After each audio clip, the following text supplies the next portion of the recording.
లోకంలో ఆనందం ఉన్నది, లోకంలో సంతోషం ఉన్నది, లోకంలో ఐశ్వర్యం ఉన్నది, లోకంలో ధనభోగం అన్నీ ఉన్నాయి, లోకంలో అన్నీ ఉన్నాయి. కానీ ఎన్ని ఉన్నా కానీ ఒకానొక రోజు ఈ లోకంలో మనం చేసిన ప్రతి పనికి తీర్పు దినములో మనము నిలబడతాము.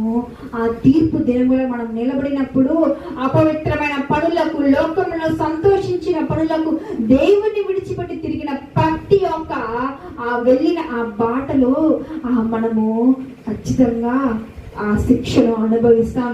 ఆ ఘోరమైన శిక్షను మనం అనుభవిస్తాం. ఎప్పుడైతే మన జీవితము ఒక పాప మార్గములో ఉందని, ఆ పాపము పెంటతో సమానమని తెలుసుకొని దాన్ని విడిచిపెడతామో మన జీవితంలో ఆశీర్వాదము వస్తుంది. మన జీవితంలో ఆ రోజు వచ్చిన, ఆ నిమిషం వచ్చిన ఆశీర్వాదం ఎటువంటిదంటే ఉత్తమమైనది, అది ఎన్నడూ తీసివేయబడదు. అటువంటి ఆశీర్వాదం నీ జీవితంలో రావాలంటే నీ పాప జీవితాన్ని విడిచిపెట్టి, నీ మలినమైపోయిన జీవితాన్ని విడిచిపెట్టి దేవుని యొద్దకు ఈ దినమే నువ్వు పరుగులెత్తు.